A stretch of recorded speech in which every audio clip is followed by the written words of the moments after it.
मेरम के शहर में तेजस अपनी पत्नी नीरू के साथ पति पत्नी दोनों ही नौकरी करते थे। एक दिन तेजस गांव अपनी माँ के पास फोन करता है। हेलो, प्रणाम माँ। जीते रहो माँ, तुम दादी बनने वाली हो हैं? अरे वाह, ठीक है बेटा, मैं कल ही आती हूँ। जब माँ जी शहर पहुंची तो बेटे बहू ने बहुत अच्छे से स्वागत किया। लीजिए माँ जी, चाय। अरे गर्मा गर्म पकोड़े ले आओ माँ के लिए। नीरू रसोई में गई और 2 मिनट में ही पकोड़े ले आई। जी ये लीजिए। बहू जादू से बनाए हैं क्या? अभी तो रसोई में गई थी। माँ जी, शीला रसोई में पकोड़े तल रही है, मैं बस लेकर आई। हे भगवान, मेरा धर्म भ्रष्ट कर दिया तूने। अब तो गंगा जल से शुद्धिकरण करना होगा। दूसरे दिन, माँ जी मैंने नाश्ता बना दिया है, ऑफिस जा रही हूँ। पर अभी तो घर का सारा काम पड़ा है। शीला आती ही होगी, झाड़ू पोछा बर्तन कपड़े वो सब कर लेगी। हमारे जमाने में घर का सारा काम हम ही करते थे। जी माँ जी, आप बहुत होशियार हैं, मैं घर ऑफिस दोनों नहीं संभाल पाती। तो जरूरत क्या है घर से बाहर जाकर चाकरी करने की? वैसे भी घर का काम खुद करने से घर में बरकत आती है, समझी? पर माँ जी। पर वर कुछ नहीं, इस महीने की पगार मिले फिर ऑफिस बंद है। हाँ। रात को नीरू तेजस से कहती है, सुनिए जी, माँ जी बोल रही थी कि मैं नौकरी छोड़ दूं। वैसे ठीक ही तो है, अभी तुम्हें आराम की जरूरत है। फिर भी आराम कहाँ, शीला को छुड़ाने के लिए बोल रही थी।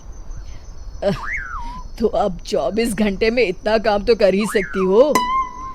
पर जॉब पसंद है मुझे, घर पर मन नहीं लगेगा। अगले दिन जब दोनों ऑफिस के लिए निकल रहे थे, मेरी तो कोई कीमत ही नहीं है इस घर में।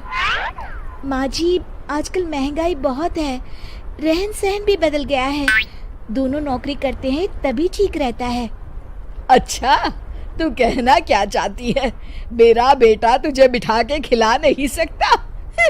तू ही इस घर का खर्च चला रही है, हैं? नहीं माँ जी, मेरा वो मतलब नहीं था। मतलब खूब समझती हूँ, ये बाल धूप में सफेद नहीं किए मैंने। हाँ। अब तो ये रोज का काम हो गया था। तेजस भी रोज की झिकझिक से परेशान हो गया था। एक दिन उसने कहा, नीरू, वैसे भी तुम्हें मैटरनिटी लीव मिलने वाली है, तो अभी से ही छुट्टी ले लो। पर क्या, मेरी सैलरी अच्छी खासी है। आखिर नीरू ने रिजाइन कर दिया। जब बच्चा हुआ तो घर में सब बहुत खुश हुए। कुछ दिनों बाद तेजस फाइल देख रहा था। क्या हुआ तेजस, कुछ परेशान लग रहे हो? हाँ, वो हमारी जितनी सेविंग्स थी वो तो हॉस्पिटल में और छठी के फंक्शन में खत्म हो गई है नीरू। और अभी वैसे मंदी चल रही है तो मैं बोल रही थी कल मुन्ना को हेपेटाइटिस का टीका लगवाना है। नीरू, क्या पोस्टपोन नहीं कर सकते? नहीं जी, बिल्कुल नहीं। अब तेजस को समझ में आ रहा था कि उससे गलती हुई है। पैसों की कमी का असर घर के माहौल पर भी पड़ रहा था। अगले दिन, बेटा मेरा चश्मा और ये दवाइयाँ ले आना, पर्चा देते हुए माँ जी ने कहा। जी। तेजस, मुन्ना के लिए दूध का डिब्बा और डायपर भी ले आना, और ये किराने के सामान की लिस्ट है, इसे भी लाना है। तेजस गुस्से में लिस्ट मरोड़कर फेंकता है और चिल्लाता है, पैसे क्या पेड़ पर उगते हैं? ये ले आना, वो ले आना। अरे पर ये जरूरत का सामान ही है। वो गुस्से में बिना कुछ कहे ऑफिस चला गया। अरे लंच तो ले जाइए। नीरू दौड़कर डिब्बा पकड़ाती है। एक दिन खाना खाने के बाद, नीरू, अब तो मुन्ना कुछ बड़ा हो गया, तो अब तुम वापस ज्वाइन कर लो ना जॉब। पर इस रिसेशन में जॉब मिलना बहुत मुश्किल है। ट्राई तो करो।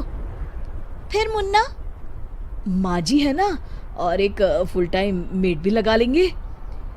पर माँ जी, उन्हें तो पसंद नहीं। तभी माँ जी वहाँ आ जाती है और प्यार से नीरू के सर पर हाथ फेरते हुए बोलती है, अब मेरी समझ में आ गया बहू, पहले के और अब के समय में अंतर है। तुम काम शुरू करो, मुन्ना की जिम्मेदारी मेरी। मेरी प्यारी माँ जी। ये कहकर नीरू उनके गले लग गई। शिक्षा, परिवर्तन संसार का नियम है, हमें भी समय के साथ चलना चाहिए।